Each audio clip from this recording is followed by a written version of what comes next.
Alright guys, so I am going to attempt to make some lotion. I work with my hands every day. I have a day job. It's very hands-on mechanical assembly. Plus, of course, I have the Homestead, and my hands get really dry, cracked. Calluses don't really bother me, but when my fingers, especially right in here, starts cracking and bleeding, that's really unpleasant. So I'm going to try a simple lotion. I have tallow. I picked this up at um, Costco. I don't know anybody right offhand that sells tallow locally.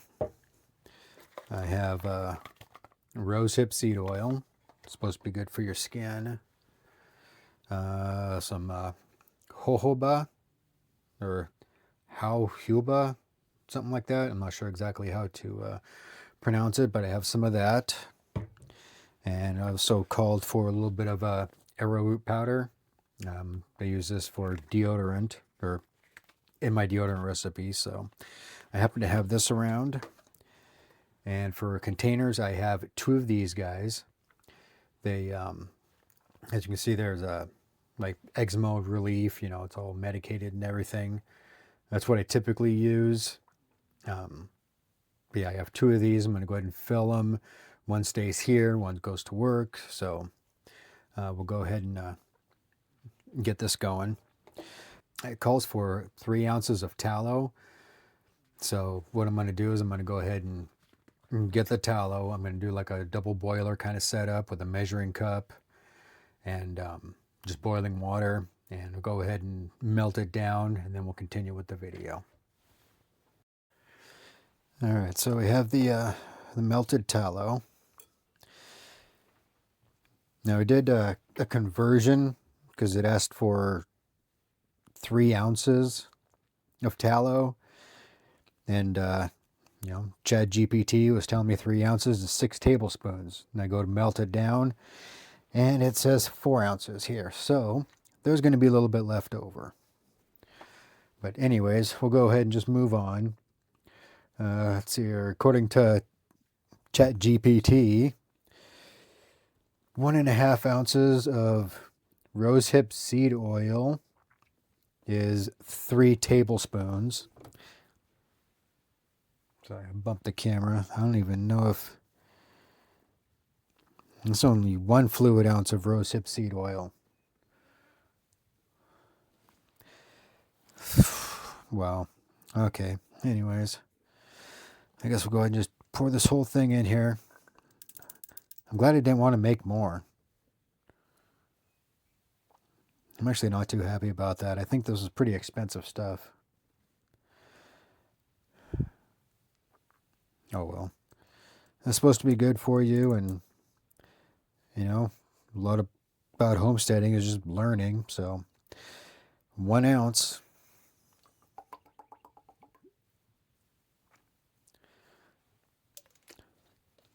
Got a neat little dropper though. Probably can't use it for any kind of food, but oh well. Okay, and the next thing is 0.75 ounce of the jojoba oil. If I'm saying it wrong, I'm sorry. It's better than saying Jojoba or, Dagoba. But anyways, 0.75 ounces of this, according to that, is 1.5 tablespoons. So this one, I got a tablespoon.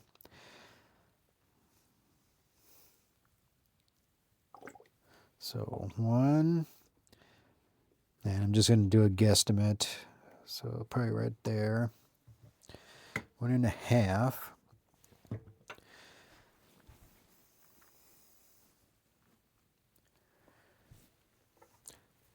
And then stir this up pretty well.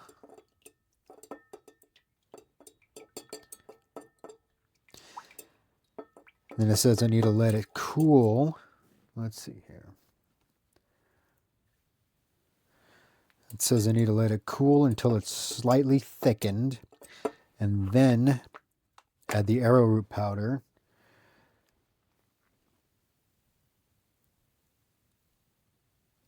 Which is 1 to 1.5 teaspoons. We'll definitely go at least 1.5, but all right, we'll go ahead and let that cool. And I'll come back. I got to figure out something else. Does anybody know anything works as good as rosehip seed oil, but not near as expensive? I'm going to look at the price of this thing, how much I paid for it. Anyways, I'll be right back. Alright, so I did starting to thicken a little bit. I did add 1 more tablespoon of the jojoba oil. We'll try that pronunciation. Because the recipe itself was for a balm that you would have in a container and you'd scoop it out with your hand. But I'm going to be using these just because it's easier at work to use these. So the last thing that it called for was 1 to 1.5 teaspoons of arrowroot powder to cut down on like the greasiness. So I'm going to go ahead and just stir this up a little bit. As you can see, the color's changed. It's thickened up quite a bit. I hope it thickens up more, but yeah, there's a little bit that's on the side here. I don't know if you can see it or not, but it's a decent consistency. I like that. Definitely greasy. Yeah. Anyways, it says to add 1 to 1.5 tablespoons of the arrowroot powder. So we'll go 1. And you want to mix it in thoroughly. So kind of spread it around.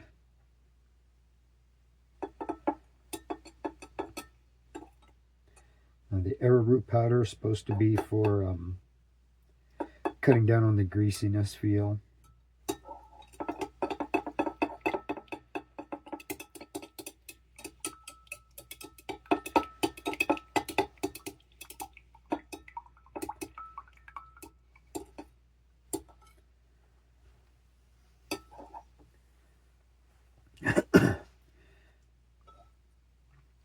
Since I added another thing of the another tablespoon of oil, and it started out as 4 ounces of the tallow, I'm going to go ahead and put some extra arrowroot in here.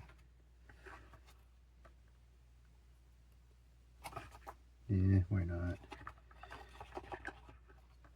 A pinch more. So it's probably close to 2 teaspoons of arrowroot powder.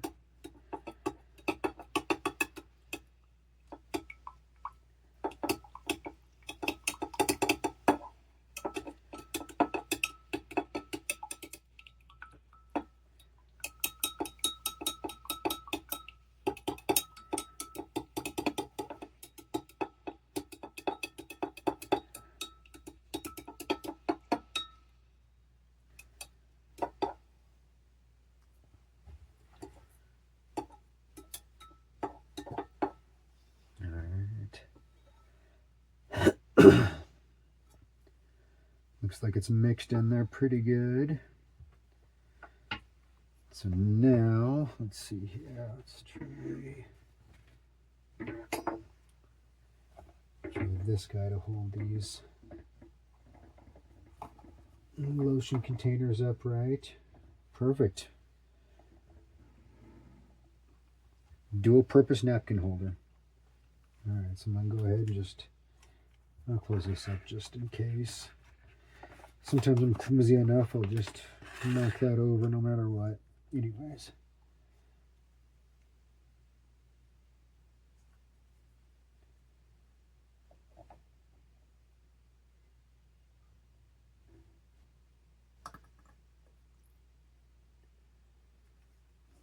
All right, we'll go ahead and call that good. That's at the top. That's was overflowing. It's starting to cool off and sink down a little bit.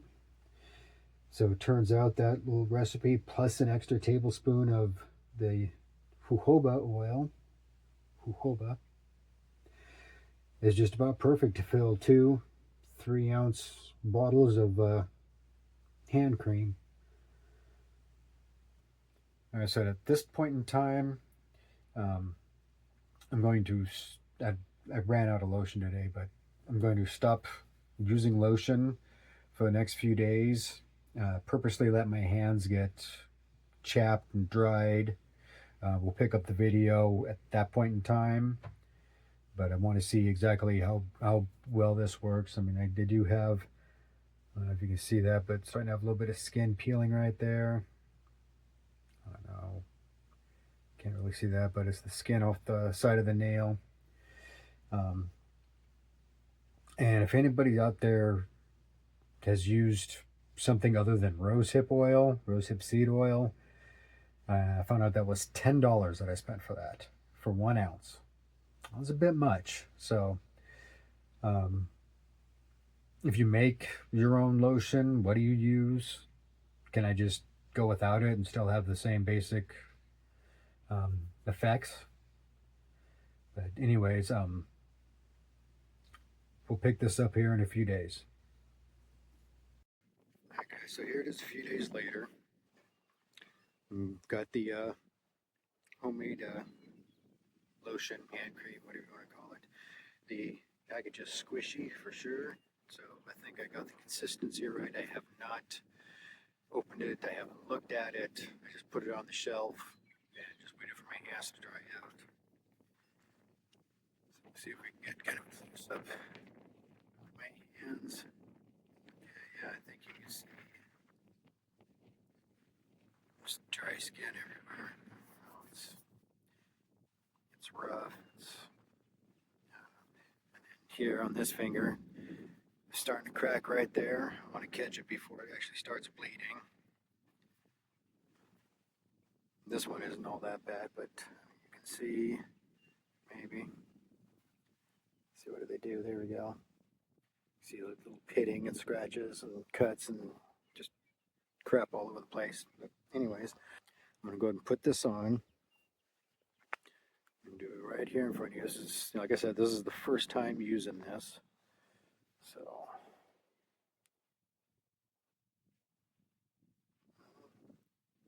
definitely squeezes out. It's kind of mixed in with the stuff that was in there. I'm just going to, hold on. Okay, so I got rid of that.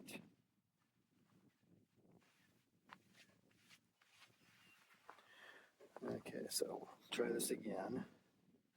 See if we can get some nice, there we go. Now I'm just going to do a little bit here. I got to angle the camera better. There we go. Okay, so that's the stuff. It's definitely got the right consistency. And now I'll just rub it in.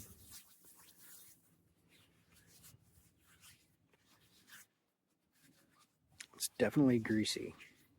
Obviously it's cow fat, but it's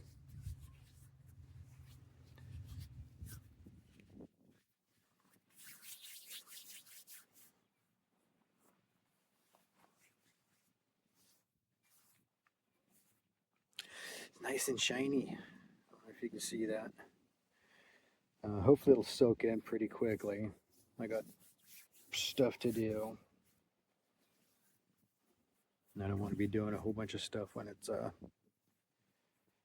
coated my hands. There's no real scent to it, I think. I might be smelling the rosehip seed oil. So hardly anything. I didn't put any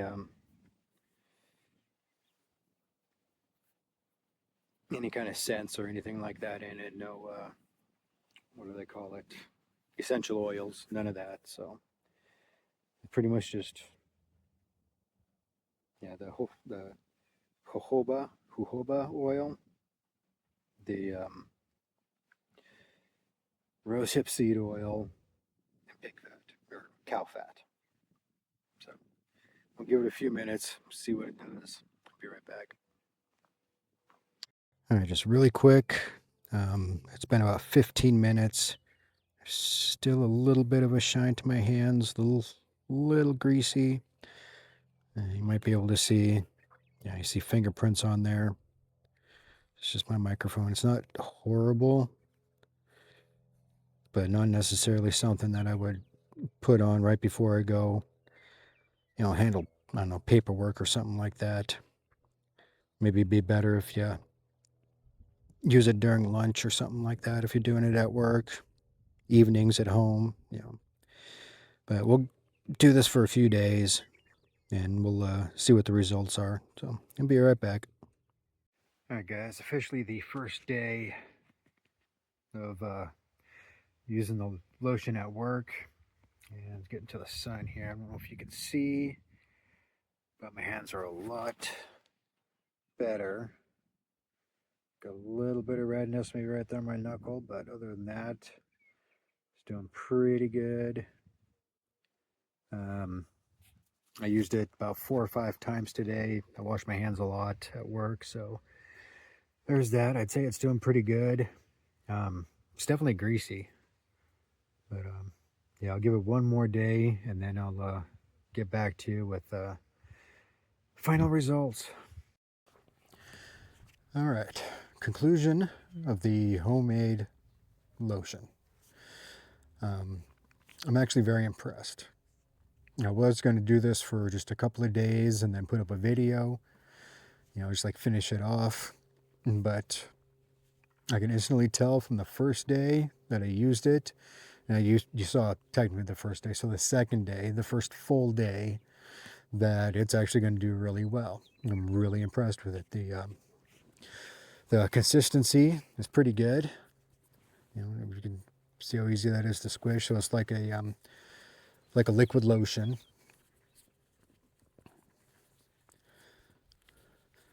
It is definitely different. Obviously it's not chemical or vegetable, whatever it is, oil-based lotion. This is tallow, so this is cow fat. So it feels different. It soaks into your skin different. The only complaint I do have is that it does take a little bit long to soak in.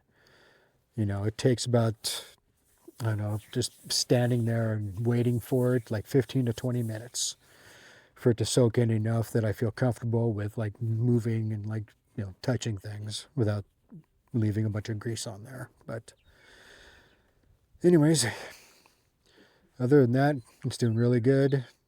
If you want to try it, I recommend go ahead and make yourself up some. I'll have the ingredients listed down below. And yeah, enjoy. Until next time, keep kicking up dust. Faux shizzle.